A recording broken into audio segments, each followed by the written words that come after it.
And it's Miss Ingrid with a Monday night treat. Dude, and here's the thing. Also, if you go on Hoopla, you can see this is available as a read-along. It's this book that I'm going to read to you, which is awesome.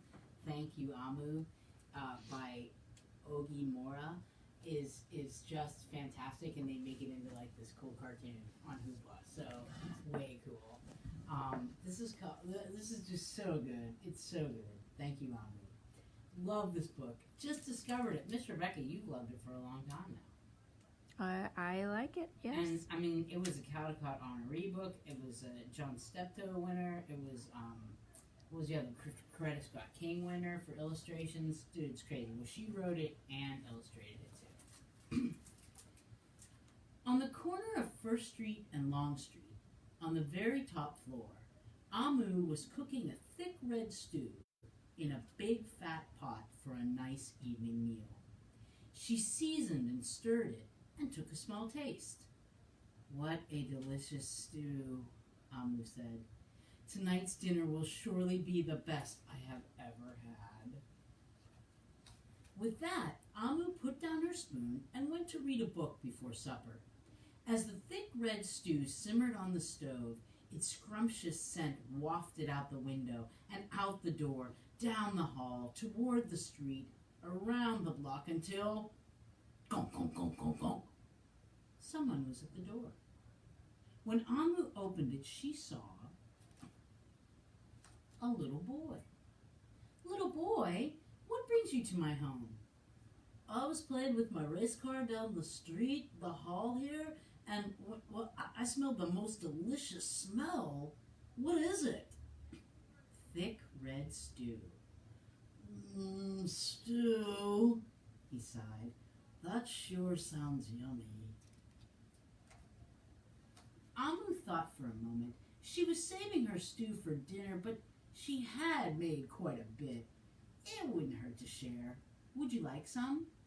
The little boy nodded. And so Amu spooned out some thick red stew from the big fat pot for her nice evening meal. "Thank you, Amu," the little boy said, and went on his way. With that, Amu closed the door and went back to her book.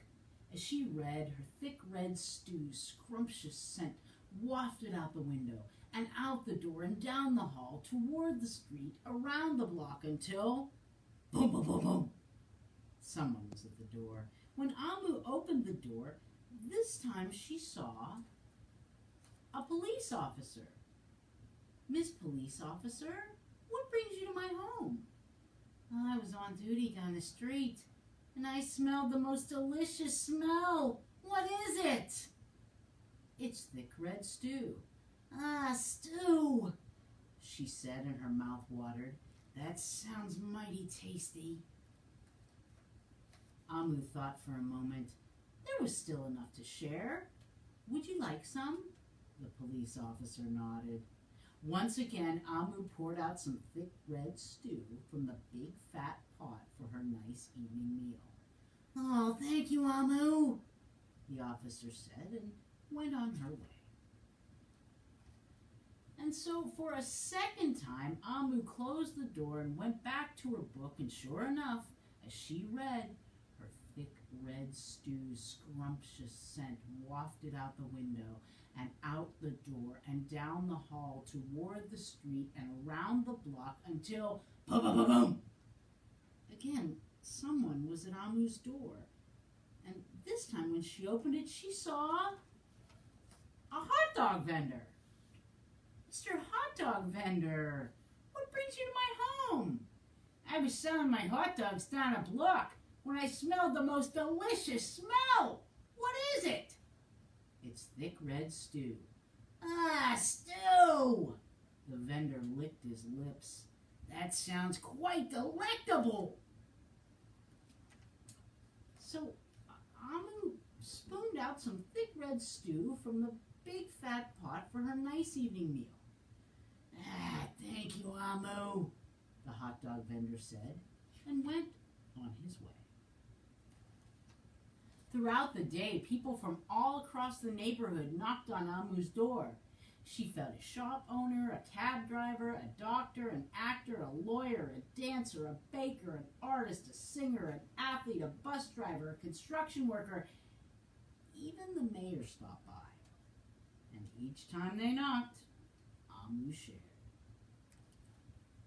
Soon the sky darkened, the street lights brightened, and it was finally time for dinner. But when Amu opened her big fat pot of thick red stew for her nice evening meal, it was empty. Amu sniffed.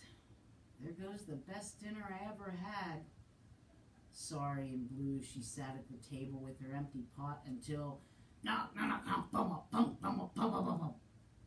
who could that be? Amu wondered. And when she opened her door, she saw a little boy, the police officer, the hot dog vendor, the shop owner, the cab driver, the doctor, the actor, the lawyer, the dancer, the baker. Why, everyone she fed today was at her door. I'm sorry, everyone. My thick red stew is all gone. I have nothing left to share. The little boy tugged at Amu's sleeve. Don't worry, Amu. We're not here to ask. We're here to give. The police officer carried in a fresh salad. The mayor entered with roast chicken. The baker brought a collection of sweet goodies. Even the little boy presented Amu with something special in a shiny red envelope. Everyone who had knocked on Amu's door that day squeezed inside her tiny apartment, and together they ate, danced, and celebrated. While Amu's big fat pot of thick red stew was empty, her heart was full of happiness and love. That dinner was the best she ever had. And inside that envelope was a card that the little boy made that said, "Thank you, Mom." And the author wrote this note here, and it says, in Igbo, the Nigerian language of my parents, Amu means queen. Yet for me, growing up, it meant grandma. When my grandmother cooked, she danced and swayed her hips to the radio as she stirred what was often a large pot of stew. In the evening, my family would come together at the dinner table for her meal. If a neighbor was visiting, they were invited. If a friend had stopped by, they were invited. Everyone in the community had a seat at my grandmother's table. While my grandmother has since passed away, her giving heart has stayed with me. I see it in my mother, my godmother, my teachers, my mentors, and the other countless powerful women who have shaped my life. This book is a celebration of their loving, giving spirit. Thank you. And this book is made out of collages, and you can see, but I'm telling you, I'm going to put the link. You can download this on Hoopla. All of you can do it at the same time, because the cartoon is so cool. My friends, thank you for letting me share this really cool story with you. Tomorrow I'm going to do this one, which Miss Rebecca says she likes even better. So tune in tomorrow for Saturday. We know it'll be Tuesday. My friends, do me one favor before you tune me out. Well, 3 favors. Kiss your beautiful brain. Kiss your loving heart. And look in the mirror and say, hey, good looking. And give Miss Rebecca great thanks for taping.